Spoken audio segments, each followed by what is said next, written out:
Stephanie Milky here, aka KetoMOM, or often called mom, sis, Steffi, daughter, wife, aunt, and friend. Just like many of you, I carry a lot of titles. My favorite title is mom. I should probably say wife, which takes a lot of my time. But let's be honest, if you want to do something and do it well, you will make the time for it. Commitment is hard because we find ourselves overcommitted, but when you practice prioritizing, you will find out what is actually important and what you can let go.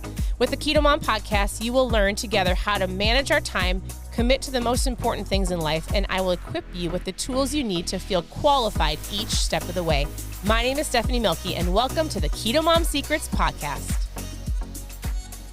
Hey everybody, welcome to the KetoMOM page. My name is Stephanie, and we're diving into the 5-second rule. Here's the book we're going through. We're actually almost done. So actually, we should be done with this book by the end of the week. And then we'll have to move on to a new book. And if you're just tuning in and you're brand new, welcome. I like to go through books and mindset in the morning. If you're brand new, post new below. If you're not brand new, just tell me where you're tuning in from. Although I see often the same people hop on and I see where you're tuning in from. So why don't you do this? Let's do something fun today.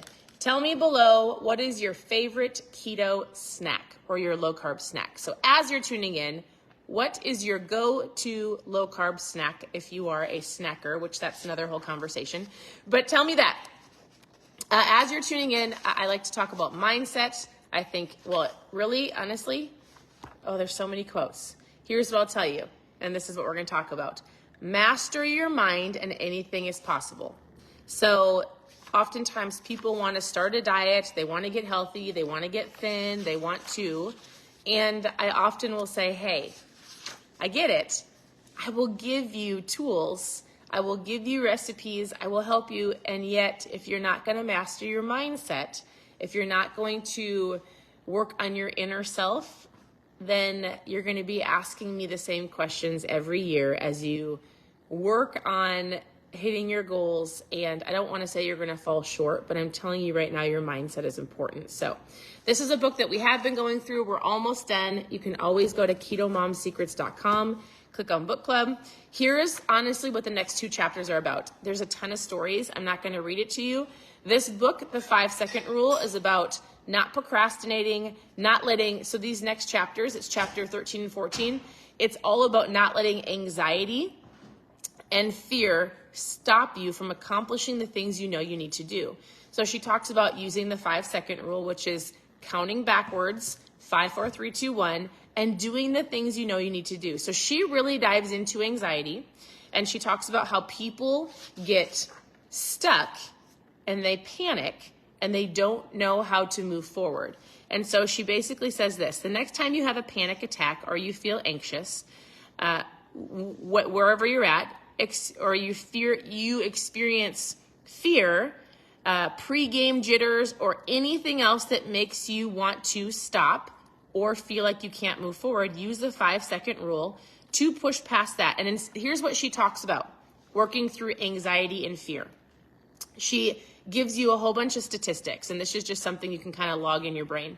She goes, did you know that when you are anxious or you're fearful, your body expresses it the same way as when you're excited? So she goes, what you can do is trick your brain, and you can go 5, 4, 3, 2, 1. Instead of being anxious or worried or afraid, you can go, I'm excited. You work on changing the state of your mind, and then you push yourself forward.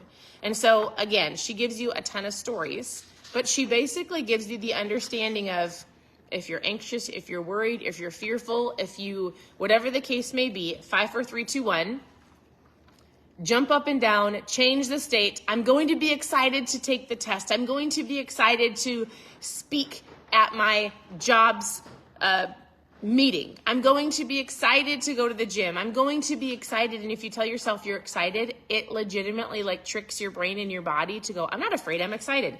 It's actually the same feeling. But remember, you have to consciously know how to use the tools in order, you have the tools and then you have to use the tools. And the tool is 5, 4, 3, 2, 1, go. I was sitting with my daughter yesterday and she said, Mom, how do I, if I have a bad thought? Well, she said, if I have a bad thought, am I a bad person, or Like, is it bad that I'm thinking these things? And I said, I listened to a great podcast, which I shared with some of you, and I'll share it again, about mastering your inner self. It was like, how did he exclaim it? He said, mastering your, I'll share it again in my stories.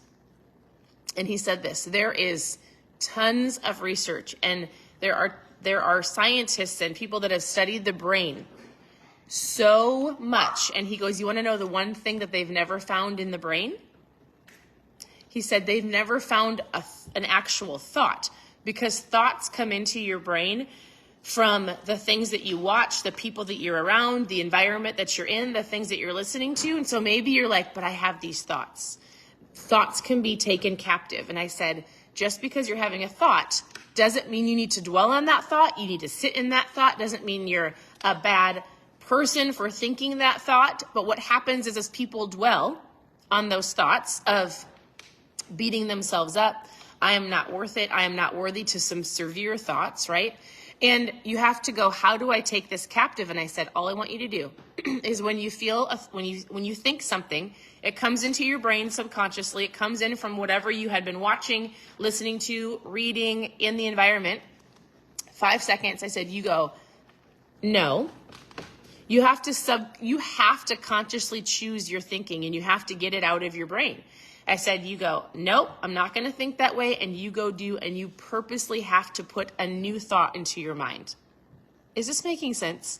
So for example, in the podcast, he says, the world is going to tell you to think about apples. And he goes, just because the world tells you to do something doesn't mean you have to think that way. He goes, if they say think apples, I go watermelon. If somebody tells me to think a certain way, or I listen to a TV show or something, and I'm like, that's not truth, that's trash, and I'm not going to believe that, it might be from a person, you have to go 5, 4, 3, 2, 1. Nope. I'm going to go think about this. I'm going to believe for this. I'm going to change my state. The way that you think, don't beat yourself up if you're like, but I've got all of these negative thoughts. You've got to go, I'm done. And you've got to learn how to stop it, take it captive, and then fill yourself with, like, for example, my daughter Eliza was writing an I am statement. So this is something that's a tool that can help you when you have these negative thoughts. Oftentimes people beat themselves up. 5, 4, 3, 2, 1. If you have a tool, we talk about the 5-second rule being a tool. Another tool can be your I am statement. So if you have those limiting beliefs, those self-doubts, those negative words, you can go, I am strong. I am brave. I am more than enough. I am worthy. I am, and whatever you're wanting. I am healthy. I do hard things. I am a runner. I am a great mom. What is it? And it's not hard. You just have to walk through. And Eliza says, I am kind. I am smart. I am loving. I am brave. I am confident, wise, encouraging, beautiful, sweet, a servant on fire for God. I will see, she goes, I will see an angel. I have big dreams and I rock. Like, what do you want? And what do you have to talk over yourself until it becomes automatic? So when a negative thought comes in, 5, 4, 3, 2, 1, you use the tool. 5, 4, 3, 2, 1, you put it into an I am statement. It's super powerful. And so master your mind and anything is possible. That's what this book is about. It's getting past the yuck of maybe something that somebody said to you or you saw or you believed. It's getting past the lie, using the tools to get out of that and to be able to go and do the things you're called to do. All of you, we all have an assignment here on earth. We all have a purpose. We all have different gifts and talents. We all have things that only we can do. And there are people that need you to be the best version of you. And if you are allowing this to take over your life, you're not being the best version of you. And therefore, you're not adding value to the people in your lives that need it. And you might go, Stephanie, you don't know. You don't know. People don't look up to me. Guess what? The first person you lead is yourself. And after you lead yourself, I promise you there's going to be people. There are people. Unless you legitimately do not leave your home, don't talk to anybody 24/7. You have no interaction with the outside world. Somebody is watching you. Somebody is looking at you, regardless if they can help it or not. And as you become the best version of you, they're going to go, oh, she or he is different. Like, they are more joyful. seems like they're going after things like, I didn't know that that's what they were excited about. I didn't know that, because they're watching you and you will encourage them. But it starts with leading yourself.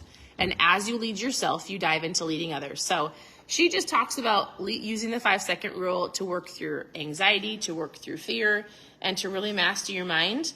We're going to dive into building confidence and how do you actually do that. So I listened to another great podcast, which I'm going to share in my stories as soon as I'm done, all about confidence. It is like 20 minutes long. You can listen to it as you're driving around town or as you're doing your makeup or cooking dinner tonight. And so the next chapter is about confidence, but I'm going to give you a podcast to listen to. It's by Ed Milet. Really tactical understanding of how do you become more confident in who you are so that you can go share the gifts and talents that the Lord has given you.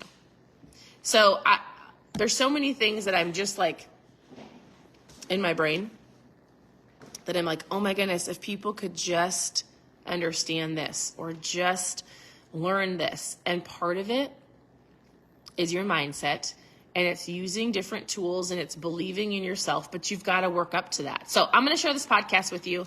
It's about being more confident. It's going to help you be more confident in who you are, because you do matter. You are worthy. You do have people that look up to you. Whether you think you do or not, there are people in your lives that need you. You need yourself to show up. So, all right.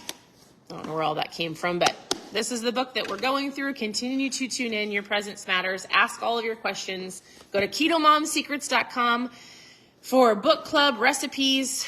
Drink ketones every single day. I'm working through the 10-day challenge with a whole bunch of really amazing people that are working towards different goals. And so if you want to know more about drinking ketones, post ketones below. You're welcome, Cindy. You're welcome, everybody. Thanks for tuning in, and I will talk to you soon. Have a great morning.